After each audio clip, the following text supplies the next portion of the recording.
This presentation goes over a lot of different topics, and as you'll see, these slides were shared as well, so don't feel like you need to take notes on everything or rush to get the information down. And if at any time you have a question, you can just unmute yourself and interrupt me. That's totally fine, or you can put it in the chat. So with that, let me start the presentation. Thanks for being here today, everyone.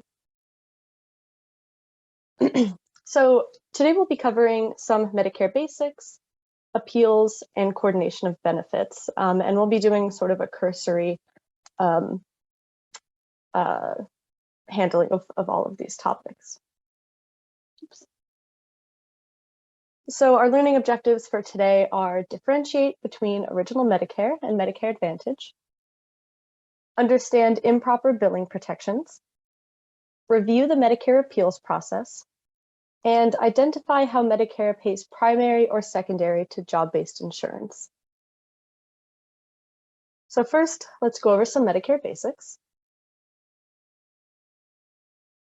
What is Medicare, just so we're all on the same page? It is a federal program that provides health insurance for people over 65, people who have been receiving Social Security disability insurance for a certain amount of time, usually 2 years, and those who are under 65 and have end-stage renal disease, which is kidney failure that requires dialysis or transplant.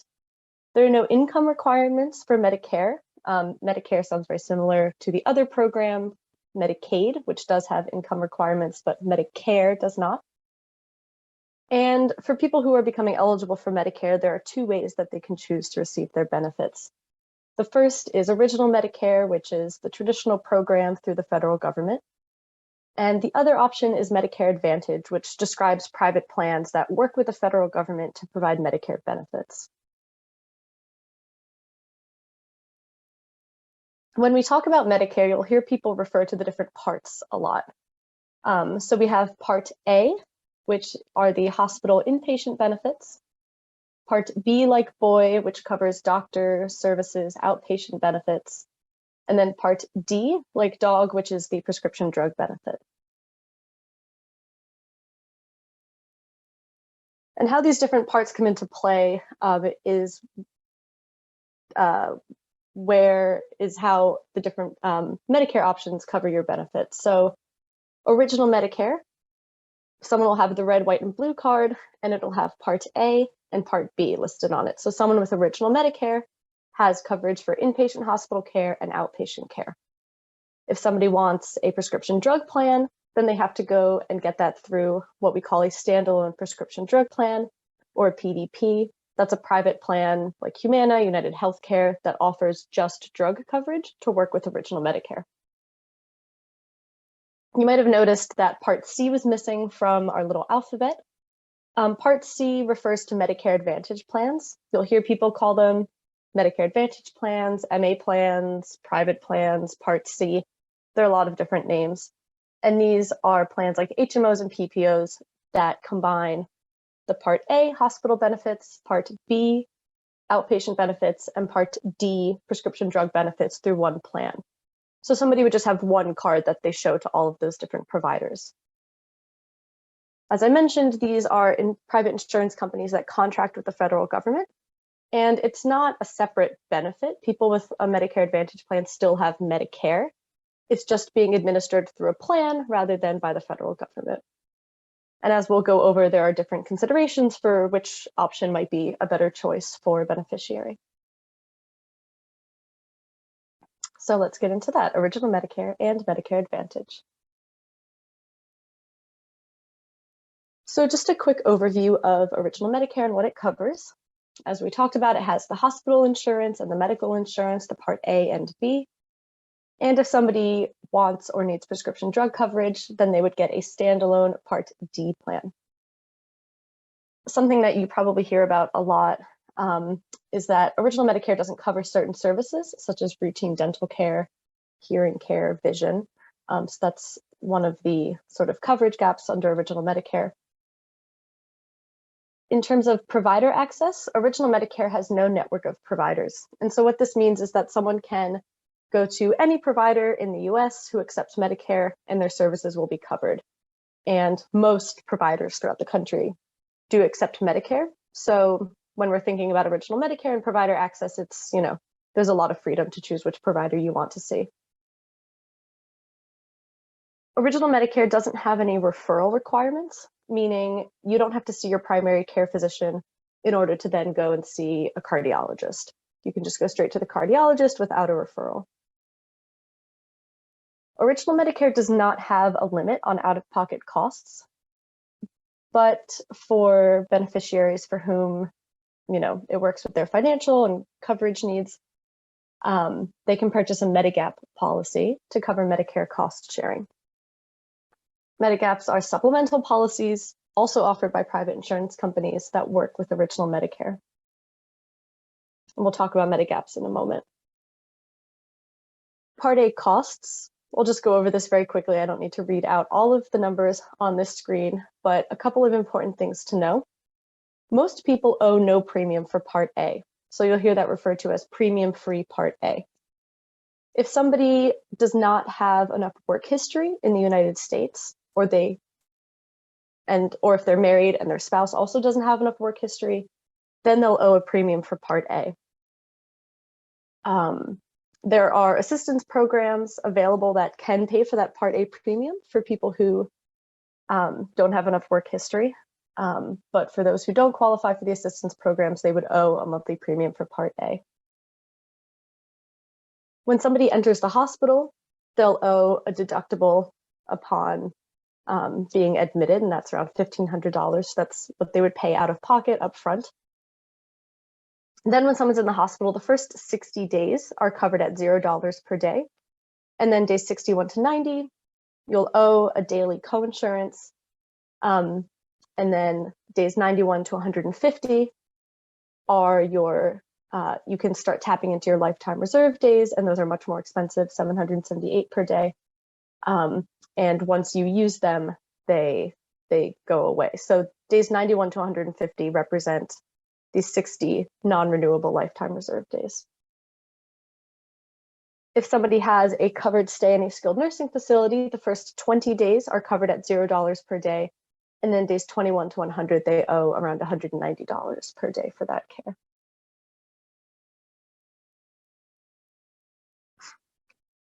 For Part B, a couple of things to know. There is an annual deductible that somebody owes, usually, the first time they go to the doctor during the year.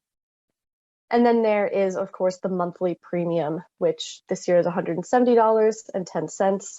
It went up a lot this year. It was $148 last year. So that is also something that you might have seen, in the news or heard from the people you work with, that the premium went up a lot. And then for outpatient care, beneficiaries pay a 20% coinsurance. And that's 20% of the Medicare approved amount for the service. Unlike a copayment, which is a set amount each time, the coinsurance is harder to estimate because all these different services have different costs.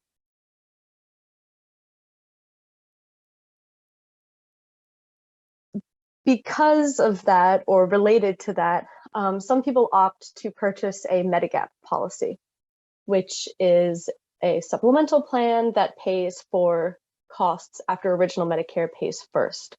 So a common example of one of the costs that these policies pay for is that 20% Part B coinsurance.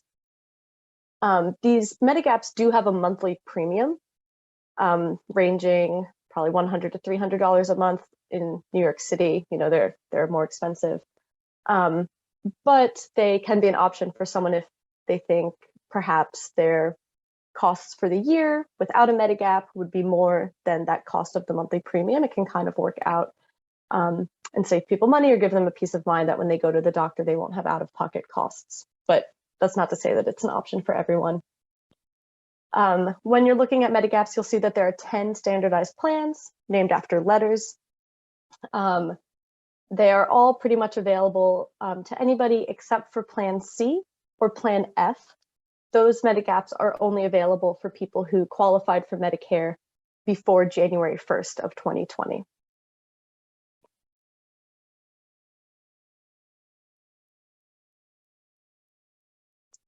So the first coverage option for somebody is original Medicare with or without a Medigap, supplemental policy. The second option that somebody can choose is a Medicare Advantage or MA plan.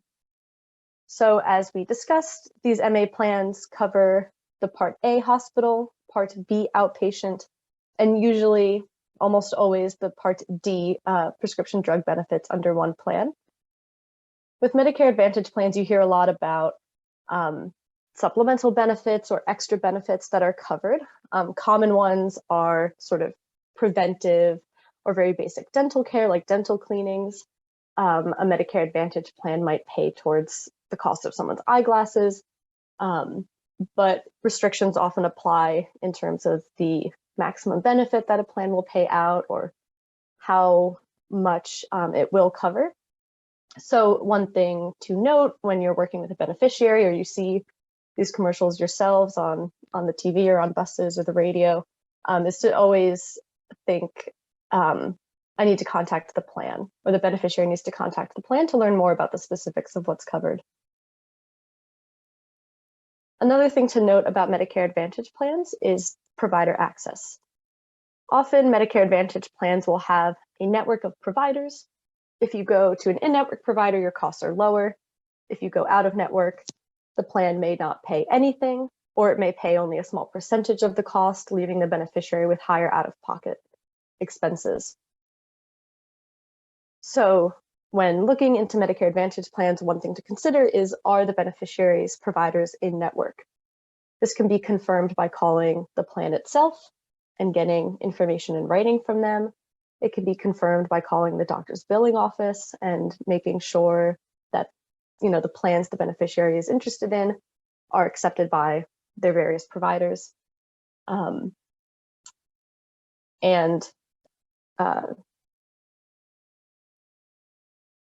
Yeah, that's provider access.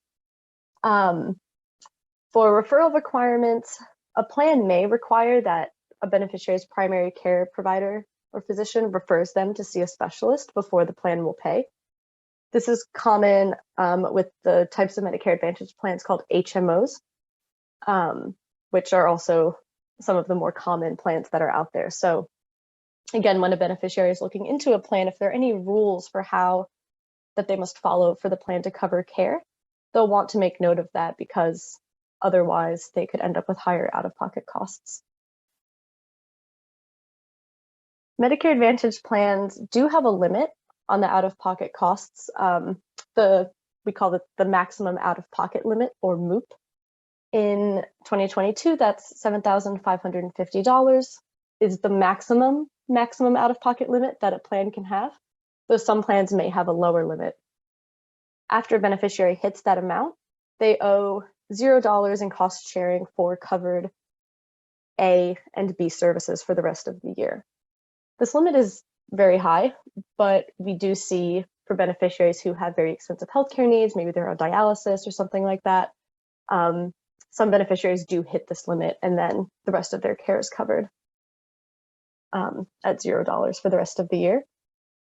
In terms of the regular costs that a beneficiary would owe, those all vary by plan. So unlike with original Medicare, we can't really make a blanket statement about how much hospital care costs under Medicare Advantage, for example.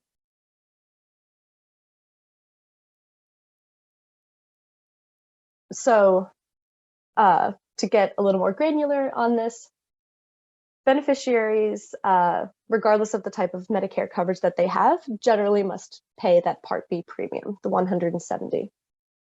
If a beneficiary is enrolled in an assistance program that pays the Part B premium, they wouldn't owe it, but most people owe the Part B premium. A Medicare Advantage plan, may also charge an additional monthly premium. So somebody could be paying $170 a month to have Medicare just in general.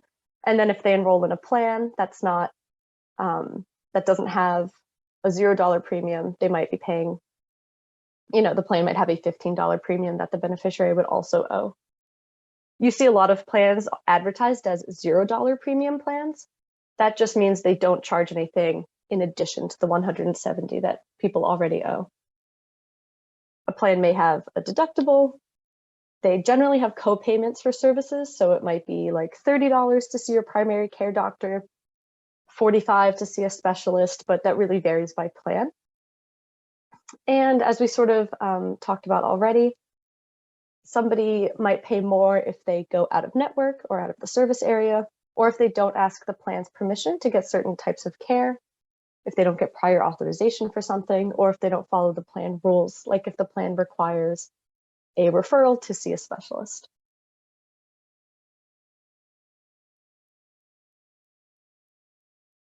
And then just a little graphic to illustrate the concept of networks. This is probably a review, but in-network providers contract with the plan to provide healthcare services, and an out-of-network provider does not contract with the plan. Some plans, usually the ones that have PPO after the name, do offer some coverage for out-of-network services, but it's usually less coverage than you would get in-network. So, a plan might say this has a $35 copay in-network. If you go out-of-network, we'll pay for 30% of the cost and you owe 70%. So it really depends on the plan and the type of service that someone is receiving.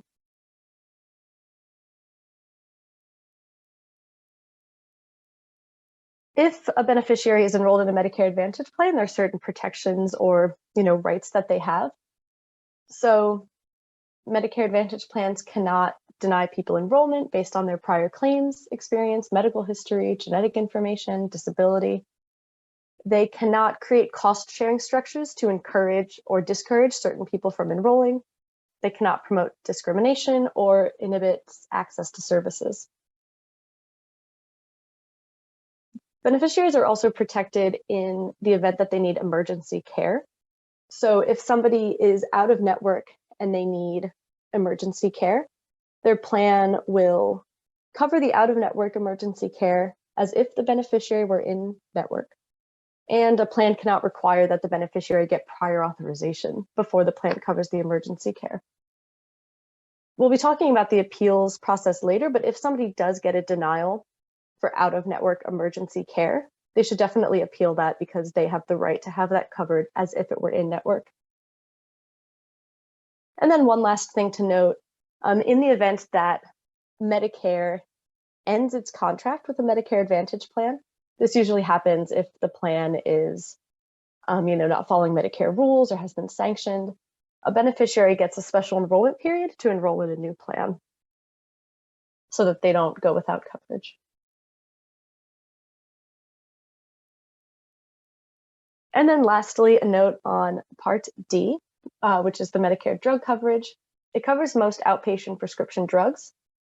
Each plan has a formulary. That's the word you'll hear a lot if you're helping people look for plans, which is the list of drugs that are covered by a plan. If a drug is on formulary, the beneficiary will pay the plan's copayment. If the drug is off formulary, the beneficiary will likely owe a much higher amount because they'll be paying for the full cost out of pocket. And again, if somebody does want prescription drug coverage, they should get a standalone Part D plan, which works with original Medicare. Or if they have a Medicare Advantage plan, they almost always include prescription drug coverage. And in both of these cases, the drug coverage is provided through private insurance companies. Part D plans also charge a monthly premium. The average nationally in 2022 is $33.33. But of course, there are plans that are lower than that and plans that are higher than that.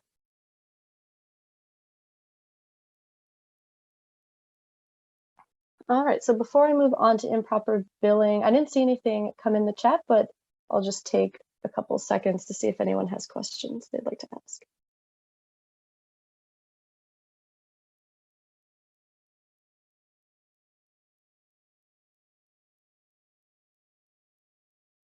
Oh. Okay, so Michelle asked, does the maximum out-of-pocket limit include Part D costs? No, the maximum out-of-pocket limit only includes Part A hospital and Part B outpatient costs. I'm going to drop a link to our Medicare interactive page on the maximum out-of-pocket limit because it's kind of an interesting concept. that has some details, extra details. And Matt asked, what does sanctioned mean? That just means that Medicare, there have maybe been enough complaints about a plan treating its members poorly, not, following Medicare's rules for how long to take on the appeals process or, handle grievances. And if a plan is sanctioned, it means that basically nobody can enroll in the plan and it's likely going to be taken out of circulation.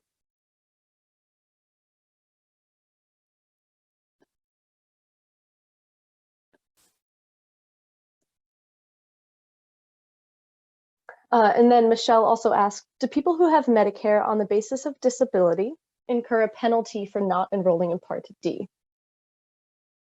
Yes. So if somebody does not have other prescription drug coverage that Medicare considers to be as good as or better than Medicare drug coverage, they will have a penalty for not enrolling in Part D. The thing to note is that someone who's eligible for Medicare due to disability, when they enroll in Medicare due to age, later at age 65, any late enrollment penalty that they might have had will be reset or erased.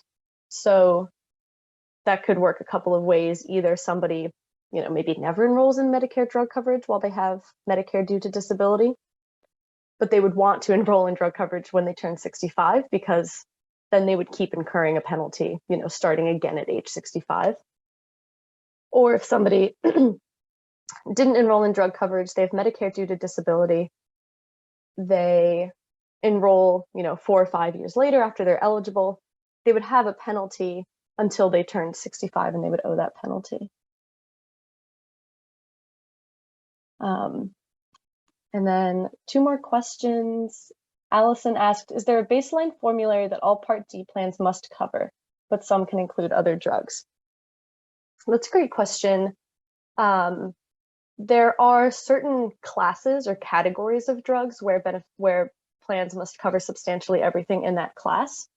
I don't know off the top of my head. I have a sense it's things like immunosuppressants or cancer drugs, or certain prescriptions related to mental health conditions. I'm just looking, but otherwise, in terms of, here it is. In terms of things like cholesterol medication or blood pressure medication, there's more variation in what plans are going to be covering. But on this page, if you scroll down a little bit, there's a list of the drugs that all Part D plans must include at least 2, or must cover all drugs available in the following categories: treatment for HIV/AIDS, antidepressants, immunosuppressants, anti-cancer drugs. And Part D plans must also cover most vaccines. And then lastly, one more question from Leon. What are Part B excess charges? Part B excess charges are an amount on top of the regular Medicare approved amount that a provider can charge a beneficiary. Certain providers they've signed up to work with the Medicare program, but they have not signed up to accept Medicare's payment as payment in full. And we call those non-participating providers, or providers who do not accept assignment. These providers in New York State can charge up to 5% more for a service. So Medicare, let's say something costs $100, Medicare normally covers 80%, leaving the beneficiary to pay 20%, so that'd be $20. But a provider who does not accept assignment can charge 5% more. And so that would be, they can charge $5 extra. So the beneficiary would owe $25 instead of $20. Great, so if other questions occur to you as I'm talking, feel free to drop them in the chat, but I'm gonna move on now to improper billing because we're at the half-hour point. So I was asked to speak on this, so I imagine maybe this is a question that comes up a lot. So there is an assistance program called the Qualified Medicare Beneficiary, QMB or QINB. It's a type of Medicare savings program, or MSP, that pays for someone's Medicare premiums and protects against Medicare cost sharing, which we'll get into on the next slide. QMB or QINB can also be used to enroll someone in Part B and or Part A if they do not already have it. There are income limits to qualify, but this is sort of the basics that you need to know about QMB. When somebody has QMB, they cannot be improperly billed, or this used to be called balance billing, so you might hear both terms thrown around. It refers to when a provider bills a QINB beneficiary for Medicare deductibles, coinsurances, or co-payments. This is not allowed for people who have QMB. Federal law prohibits providers from billing somebody who has QMB, even if the provider does not accept Medicaid, even if the beneficiary is in a Medicare Advantage plan, and this applies to all Medicare Part A and B services that would normally be covered. There are additional protections against improper billing for beneficiaries who have QMB and a Medicare Advantage plan. These beneficiaries cannot be billed for cost sharing if they have either QMB or Medicaid, or both, which is often the case, and they are seeing in-network providers. Medicare Advantage plans are required by their contract to ensure that their members are not being improperly billed. And so if somebody sees an in-network provider and the in-network provider tries to charge them a co-payment or tries to collect on the deductible, the beneficiary should contact the plan and let the plan know that they're being improperly billed. For original Medicare, or just for anybody who's being improperly billed in general, there are a couple of troubleshooting steps. First, we can try a sort of informal route to let the provider know that the beneficiary has QMB, explain that they cannot be charged. In the past, we have suggested that beneficiaries share this Medicare Learning Network article that is written for providers, and it explains that it explains the improper billing requirements or protections, and lets providers know where they can go if they have more questions. And I'll put a link to that in the chat. If a beneficiary is really hitting a wall, they can also consider reaching out to 1-800-Medicare, asking for the Medicare customer service reps help in getting in contact with the provider to explain the rules and letting them know that they should not be improperly billed. Sometimes what happens is a bill gets sent to debt collection. If that does happen, we recommend that a beneficiary contact or file a complaint with the Consumer Financial Protection Bureau to try and get that debt out of collections and removed from their responsibility.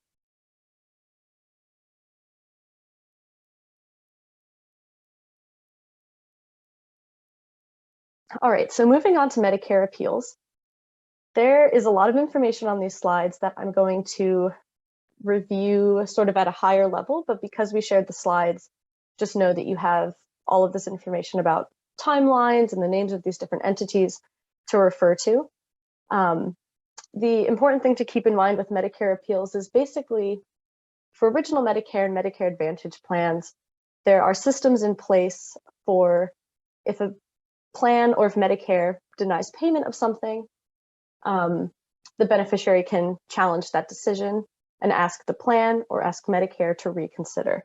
And there are many different steps in this process of asking different entities to reconsider. So an appeal is a formal request for a review of a decision made by original Medicare, Medicare Advantage, or Part D plan. A beneficiary can appeal Medicare's decision or a plan's decision to deny coverage, to not pay for a healthcare service or item. The way it works is, if you appeal at the first level and you're denied, you can move on to the next level. In this section, we'll be talking about health appeals. So you go to the doctor, you get a service, and then Medicare says they're not going to pay. We'll talk about how to appeal with original Medicare and Medicare Advantage.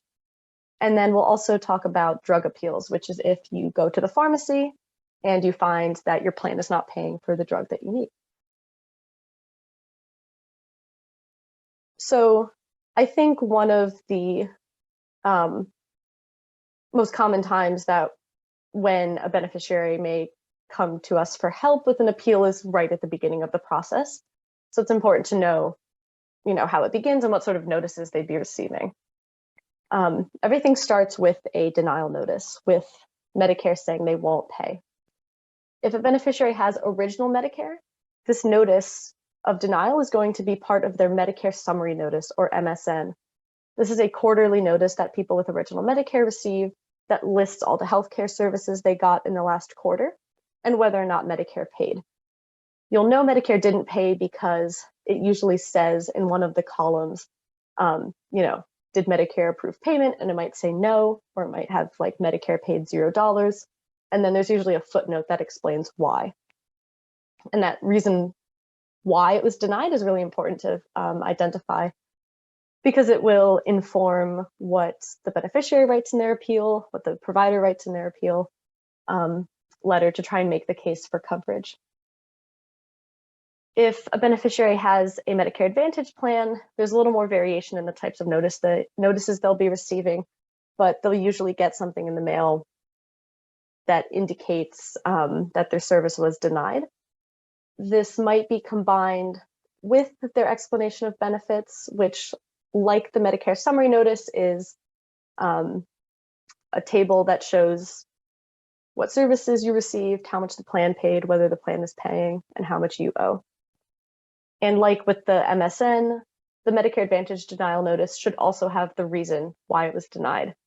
Maybe it wasn't medically necessary. Maybe it's a service that's never covered. Maybe they needed more documentation from your provider. There are a number of reasons why something could be denied. With Part D, it's a little bit different because usually somebody realizes that their coverage is denied when they go to the pharmacy. And the pharmacist says, oh, your plan's not going to pay for this. That does not count as the official denial. After a beneficiary learns that their service or that their drug is not covered, they then need to contact their plan or ask their doctor to contact the plan to request coverage. And then the plan makes a decision on whether or not it will cover the drug, sends the beneficiary a notice about its decision. And if the decision is no, we will not cover the drug, then that counts as a denial, and then the beneficiary can start their appeal. So it's a little more complicated. There are a few more steps with prescription drug coverage, but that's sort of what a beneficiary can expect.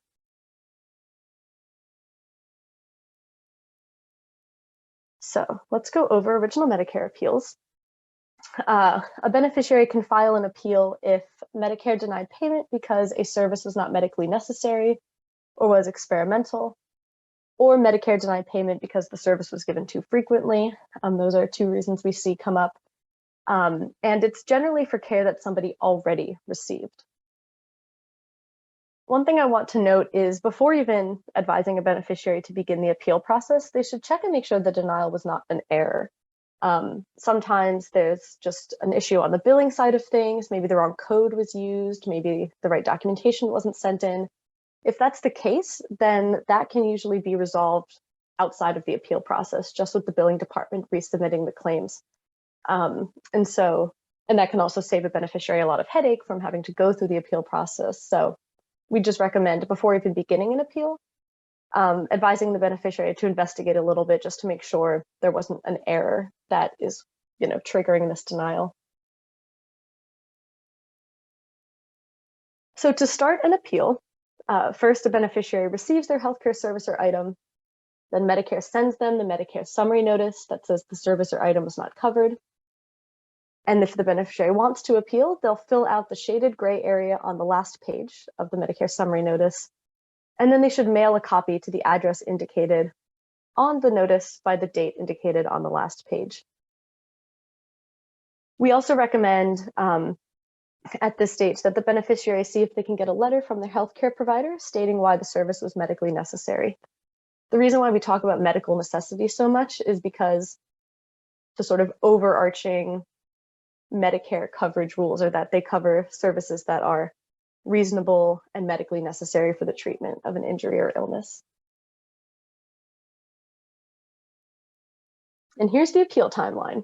So I will review this at a high level. So we have the Medicare beneficiary receives the notice that says Medicare denied payment. They send their appeal to the Medicare Administrative Contractor, or MAC, who's an outside entity that works with Medicare to handle appeals and do billing and a number of other responsibilities. The MAC will look and see if they think the service should be covered or not. If they say no, then the beneficiary can continue to appeal.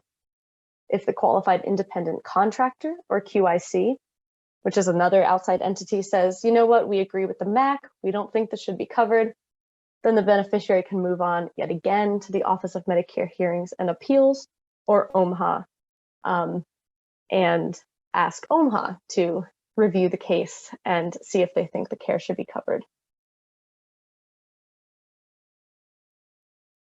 There are two more levels after OMHA, which often, I think, when, at least on the Medicare Rights Center helpline, when we're counseling beneficiaries, people don't often go past the OMHA level, but it does exist. So if OMHA, the Office of Medicare Hearings and Appeals, says your service shouldn't be covered, the beneficiary can choose to appeal to the Medicare Appeals Council, or council. If the council still says we don't think this should be covered, then the last level that the beneficiary can pursue is appealing to federal district court.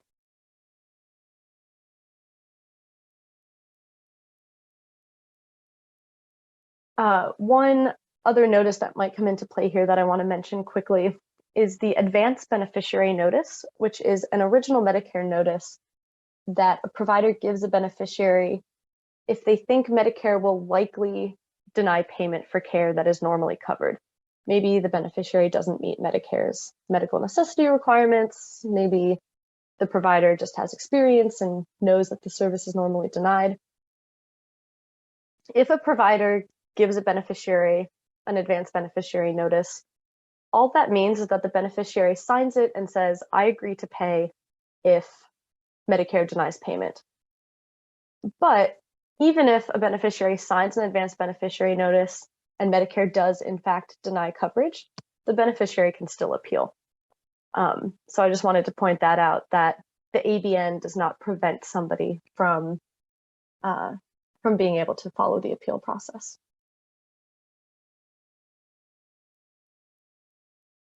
All right, next we have Medicare Advantage appeals. They are very similar to the original Medicare process, with one important difference. So with Medicare Advantage, somebody can appeal before they receive a service, or they can appeal after they receive a service.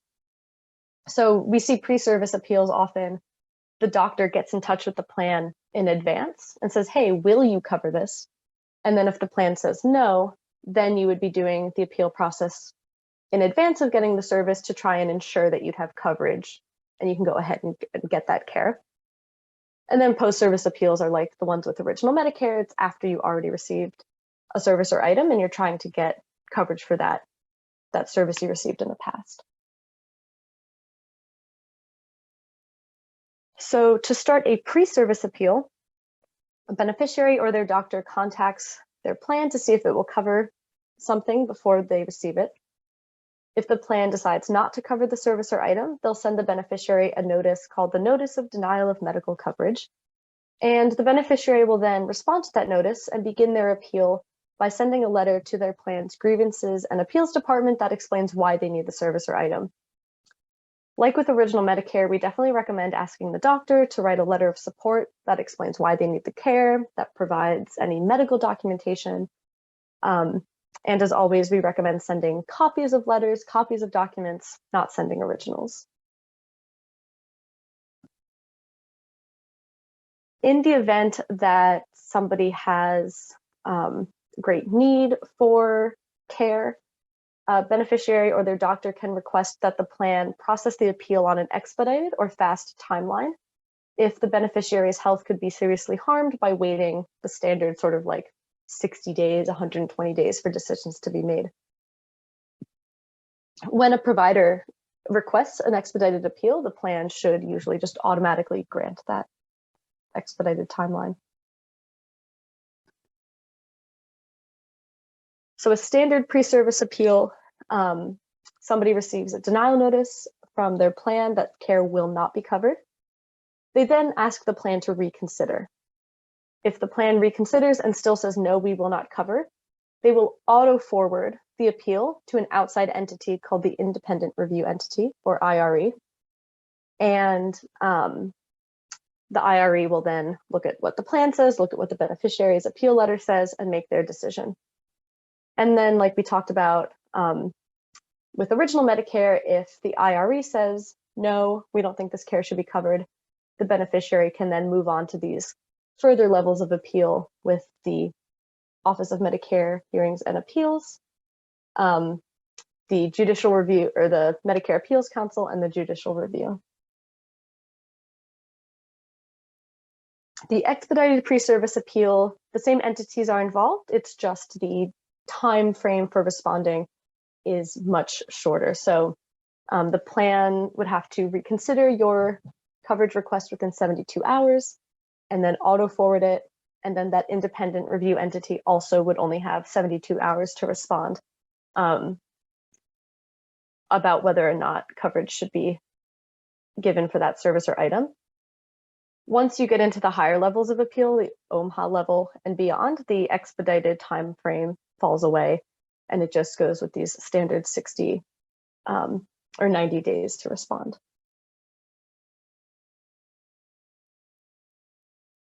So starting a post-service appeal, very similar to with original Medicare, beneficiary receives care, the plan says we'll cover it, we won't cover it, and then the beneficiary responds to that denial notice, explaining why they think everything should be covered. And again, keep copies, don't send originals, and they should ask the doctor to write a letter of support. And here's the time frame. Again, the plan reconsiders, then they auto forward it to an independent review entity, and then after that you go, if the care is still denied after the IRE looks at the case, then you can request Office of Medicare Hearings and Appeals review, and then go to the council and federal district court if that is feasible and something the beneficiary wants to do.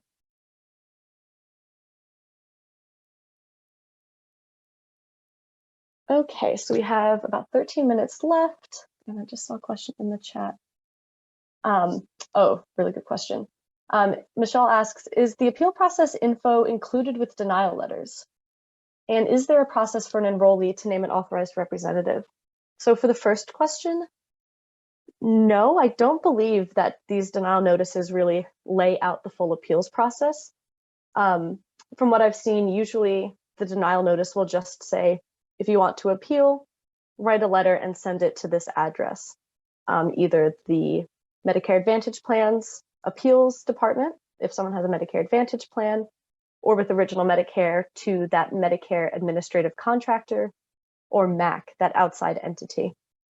So that's, yeah, sort of a failing in beneficiary education, I suppose, that there's not, this whole timeline laid out for them so they have a sense of the larger context. And then is there a process to name an enrollee, for an enrollee to name an authorized representative? Yes, there is. This can be done really at any point during the appeal process, but usually happens at the beginning. If a beneficiary wants their doctor to appeal on their behalf or a family member, they would fill out an appointment of representation form and include it with their appeal. And I can grab that. There's the sort of standard one that Medicare uses. But oops, it would need to be filled out and included with the appeal letter at the beginning. Otherwise, Medicare, the plan might say, we don't want to talk to your representative. We don't know who this is. And then one more question. Is there a way for someone with original Medicare to find out before the quarterly notice what Medicare will cover post-service? So yes, while Medicare generally only sends that Medicare summary notice, that list of services you received in the last quarter, every quarter, a beneficiary can try calling 1-800-Medicare to get that information in advance. Or if they have a Medicare.gov account, I believe that information is available more readily without them having to wait, every 3 months to get that information.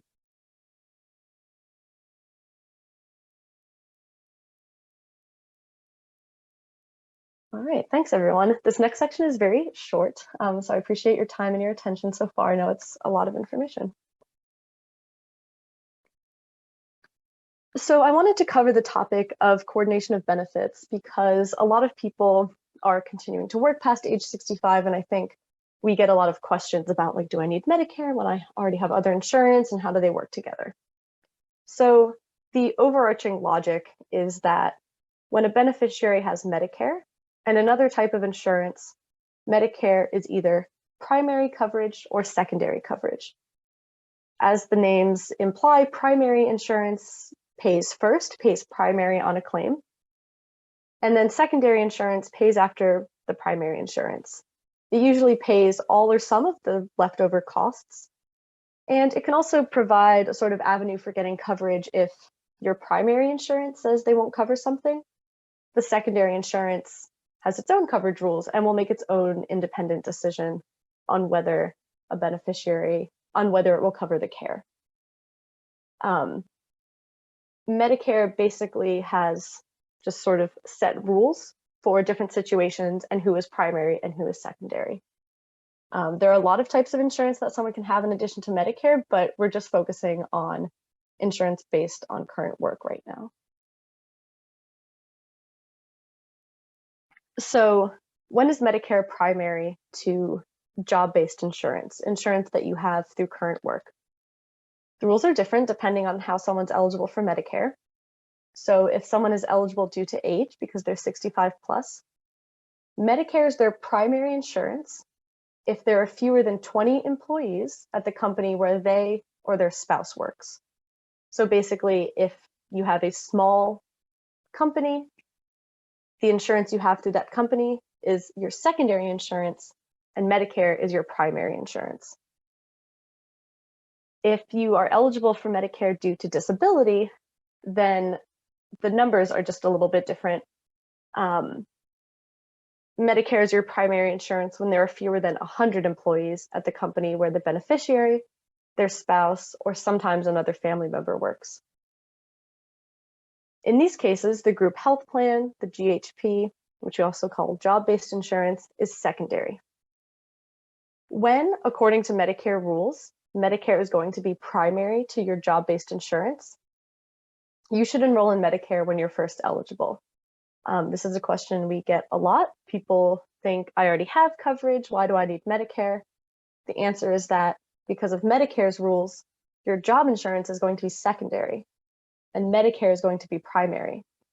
And if somebody doesn't have primary coverage, then you can run into a lot of issues. The job insurance might accidentally pay primary and then come back later and try to recoup payments. Or the job insurance might say, we're not supposed to be primary. Medicare needs to pay first. And if you don't have Medicare, then you're sort of stuck and you can't get coverage. So that's the main takeaway here. If Medicare is primary, people should enroll in Medicare when first eligible, even if they have other coverage. In other situations, Medicare is secondary, and that's where we get these questions of should I delay enrollment or not. Medicare is secondary if somebody works for a large company. So if they're eligible for Medicare due to age, that would be a company with more than 20 employees. Or if they're eligible for Medicare due to disability, that would be a company with more than 100 employees. So we think of these sort of as large employers. If you have a large employer, the employer insurance pays primary, Medicare is secondary. Someone can still enroll in Part B if they'd like. It would just be secondary, and they would owe that Part B premium. And so I think that's something that maybe dissuades people from also taking Part B, is they don't want to owe an additional premium. but in some cases it may cover cost sharing, like deductibles and copays, and help out the beneficiary by paying more than maybe the beneficiary owes in monthly premiums. If an individual delays Medicare enrollment past age 65 because they have primary insurance from work, and then later they retire or their spouse retires or they change jobs, they quit, they don't have that employer insurance anymore, Part B would become primary if they already have it. And if they don't already have it, they should use the Part B special enrollment period to enroll in Part B. This special enrollment period spans the time that someone is covered by job-based insurance, and it ends 8 months after losing coverage. But we normally recommend, if someone knows their coverage is going to end through work, that they enroll in Medicare a month or two before that job insurance ends. That way Medicare will take effect, the first of the following month after they make their enrollment choice, and we can avoid gaps in coverage. Just a quick note on the requirements for using the Part B special enrollment period. There are 2 criteria.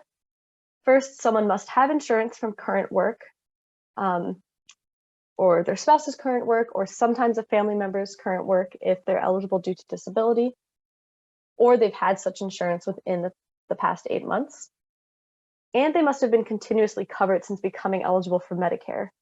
Either they had Medicare when they turned 65 or became eligible due to disability, or they had job-based insurance when they turned 65 or became eligible for Medicare due to disability. Basically, Medicare doesn't want to see any gap of 8 months where you didn't have coverage. Most people, these sort of very specific criteria don't come up or don't present a problem, but I wanted to mention them because the rules are somewhat specific, and so it's good to see them written out. All right, and then lastly, just a little table that sort of talks about Medicare being primary or secondary depending on the size of the employer. There is a note down here that in some cases we've seen group health plans choose to be primary even if they don't have to. This is always a little bit of an interesting situation because there's nothing that requires the group health plan to keep paying primary. And so if it's from a small employer, and so if a beneficiary comes to you and says, oh, my employer said that they'll keep paying primary even though, Medicare rules don't require it, we recommend that the beneficiary get something in writing, get that agreement in writing so that they're not, caught in the situation where maybe at some point the plan could just say, actually, we're going to pay secondary now. So yeah, that's that little table. And then lastly, a quick note on Medicare and Medicaid and how they work together. Medicare always pays first because Medicaid is what we call the payer of last resort, which means Medicaid always pays last.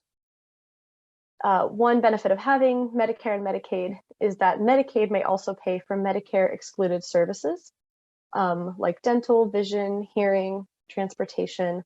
And Medicare doesn't cover those things, and so Medicaid can then step in and pay for those even though Medicare hasn't. Individuals with Medicaid should also automatically be enrolled into Full Extra Help, which assists with their prescription drug costs, and be screened for the Medicare Savings Program, which pays for the Part B like boy premium. So yeah, just a note on that because I think the interaction between these Medicare assistance programs comes up a lot. And then lastly, I just wanted to share this slide in case people don't have this information of places where you can go for more information and help. We have our Medicare Interactive website, which is full of consumer-oriented articles about Medicare topics. We have some educational and policy newsletters. If you visit medicarerights.org/newsletters. We have our technical assistance inbox, which you can all feel free to email if you have Medicare questions, and our staff will get back to you in a couple of business days. That's CHA-network@medicarerights.org. And then lastly, we have our helpline, which you can call, you can refer people to it, where we provide Medicare counseling and advocacy. Yeah, thank you everybody for listening to this presentation. We have a couple of minutes, so if there are more questions, you can feel free to come off mute or put them in the chat. and I'll do my best to answer them. Thanks, Emily. Yeah, thank you.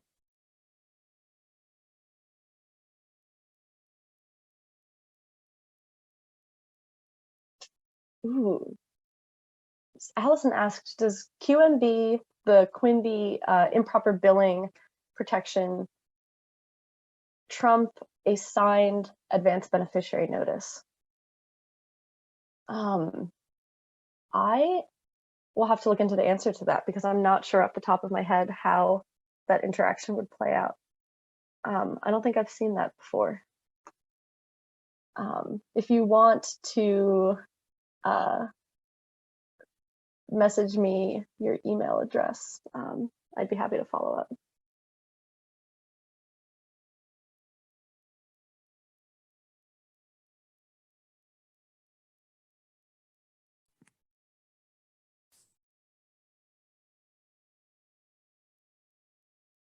Are there great. other questions?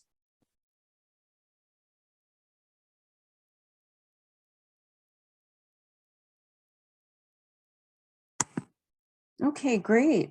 Thank you so much, Emily, for taking the time to present this training. Oh, there's one more question I see from Leon. Yeah, one more question. Do you know if SSA sets up payment programs for past due Part B premiums? So from my experience, it's not an automatic thing that if you owe, 3 or 4 months of past due premium, Social Security will say, okay, we recognize that this is a lot of money, let's set up a payment plan. But if you ask, if you say that it would be too much of a financial hardship for you to pay all in one lump sum, they are supposed to grant you a payment plan where you can say how much extra per month you want to have deducted from your Social Security check, or how much extra per month you want to be billed for until you make up that balance. But it's something that I think requires some like on the ground advocacy, working with the Social Security office. It's unfortunately not something that I've heard of, at least being an automatic thing. But if other people have other experiences, that's totally plausible.